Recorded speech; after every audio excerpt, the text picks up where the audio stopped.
Hello and welcome back to the channel, people. I've got to do this one because I'm a bit behind everybody else on this Tesla Semi. This truck here. Yes. I'll have a quick debate and go through a few specs and whatever and how I feel about the Tesla Semi, or the Tesla articulated truck as we would call it in the UK and Europe. But in America, it could change the trucking world. And I did say trucking. I'll give you my point of view, if it means anything at all to anyone out there, and I feel that it's a game changer.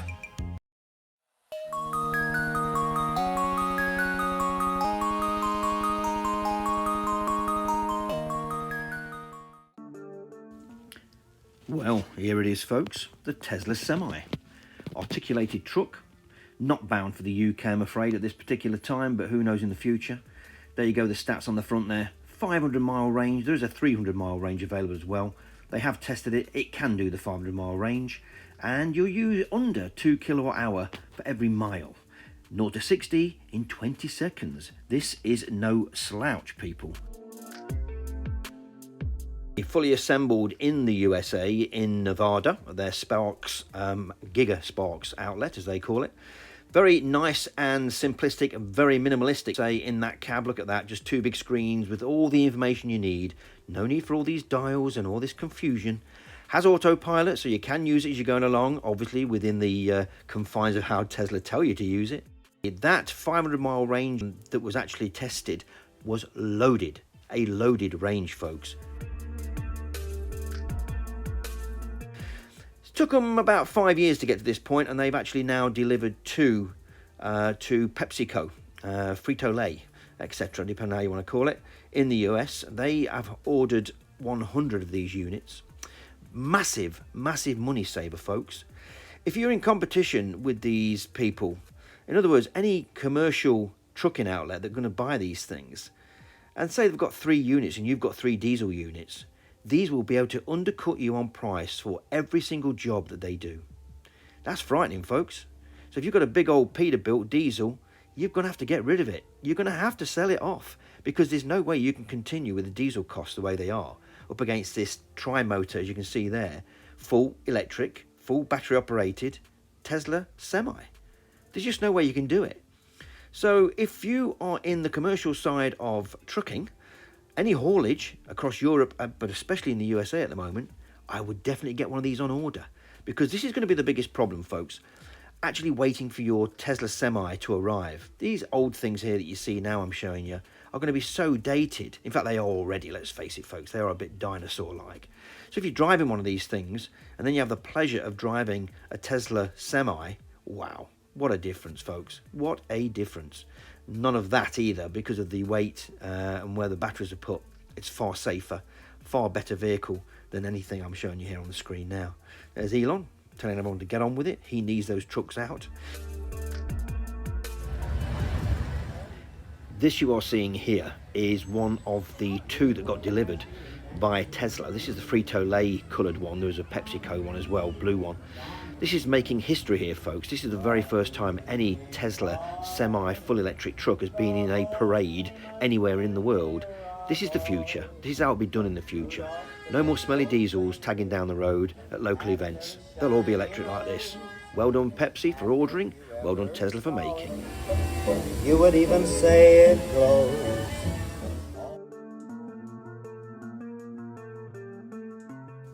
Okay, let's get a few more facts and figures about this Semi. The economy of the thing, I did say earlier in this post, it was under 2 kilowatt hour per mile. Well, it's about 1.7, but as Elon says, and the production team have said, that it will get better. There is a way of even more efficiency coming.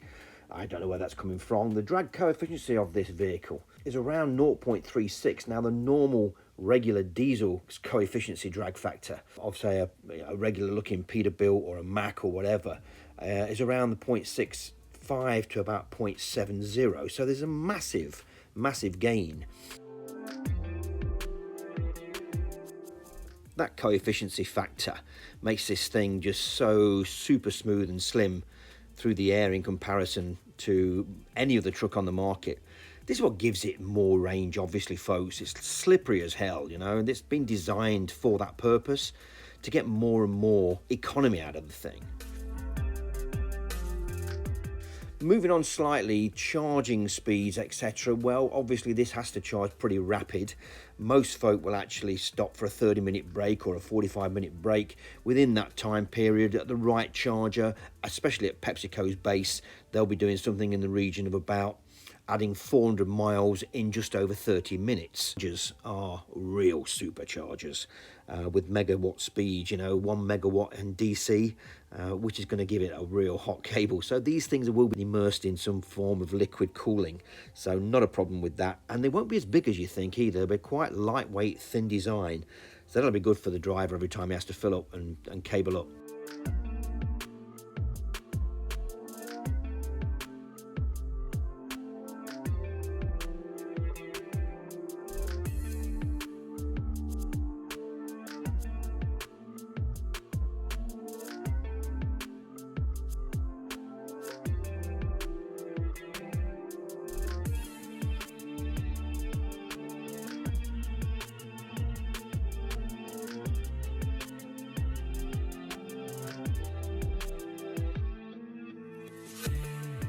You want to drive that.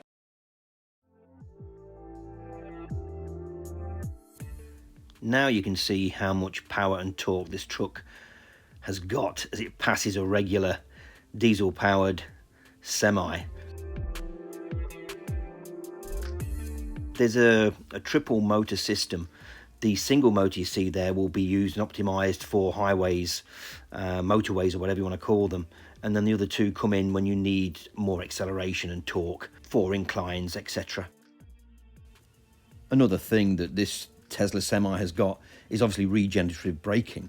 So your normal brakes on a truck that get really hot going down heavy gradients and inclines need these things, these runaway truck ramps. The Tesla shouldn't. There's even some skeptics out there that have said that the truck has not been proven. Well, why would it prove itself? It doesn't have to. The parts being used on this truck are the same that Tesla have used for many, many years, i.e. the drive units are from the same as the Model S and Model X. The infotainment systems are the same as in my Model 3. Even the heat pump system used on all Teslas, it's the same that's going in the truck, and even the inverters you can see there. These pictures you're seeing now are all part of the California trip that took 8 hours to do the 500 miles under test conditions of day and night, may I add. And that is available somewhere, I believe, on YouTube to watch. I hope it's been informative. If you've not looked at the Tesla truck before, it's a very big enlightenment into the future of trucking, especially in the USA to begin with. But I see this thing going worldwide. Elon Musk is not going to let this one go in a hurry without doing that. Let me tell you a bit of the story behind me and the trucking world. I've never been a truck driver, and I won't be. I've finished with all that. But I did work as an assistant quarry manager for a company called Cemex. No longer work for them, thank God, and I wouldn't work for them again, but hey-ho. That's another story, folks. Just watch your managers. I was the assistant. Right, I'll move on from that one. Yeah, so I was dealing with trucks on a daily basis. Weighbridge was a big thing for me. There was always something happening, always something going wrong in the quarry with health and safety. And it was always a truck driver that was behind the problem. Some of the lads were great, don't get me wrong. A good 80% of the truckers that used to come into our quarry, great lads. But you always got this 20% malarkey that always wanted to fight with you, always wanted to, start something, all because they didn't like health and safety. How that is in the USA, I don't know, but over here, there's a very small hardcore of them that seem to think that it don't suit them and they don't have to do it. And so I come across this every day with truck drivers. And I saw all the problems they had. I saw the times when they got broke down on the weighbridge and all the rest of it. And when they had to get towed off the weighbridge, that was a hassle. And there was lots and lots going on at the quarry to do with trucks.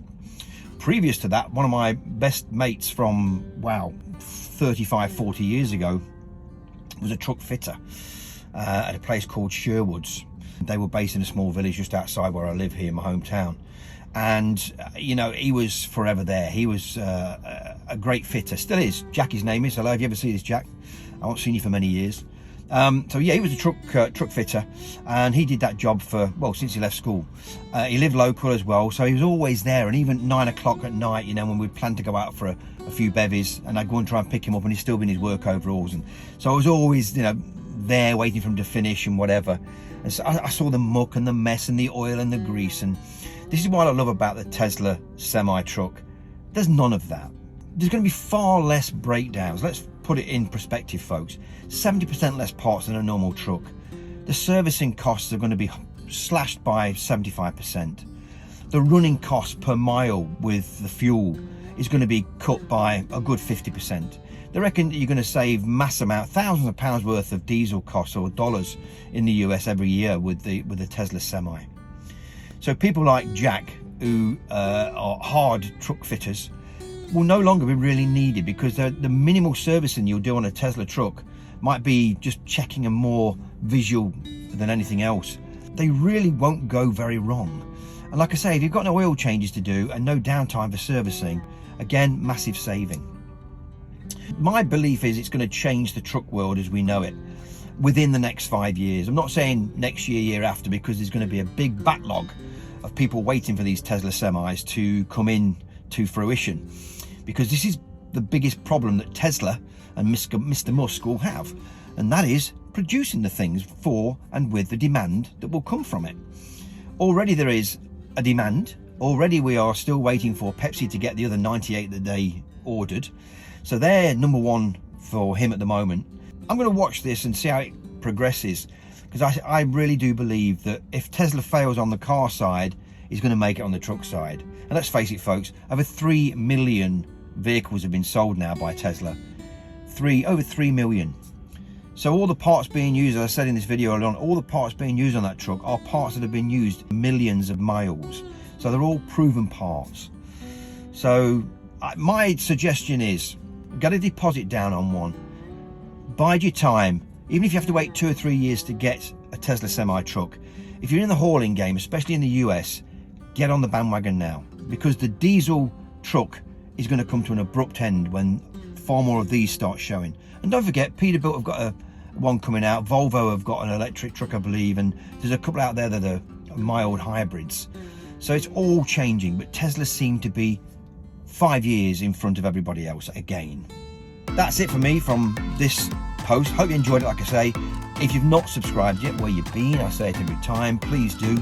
If you are subscribed and you've not clicked that bell icon, please do so, and give me a thumbs up. Please give me a thumbs up in the comments. It helps the analytics. If I don't see you again, have a great Christmas. It's holiday season upon us nearly enough in 10 days. So enjoy, and I'll see you again.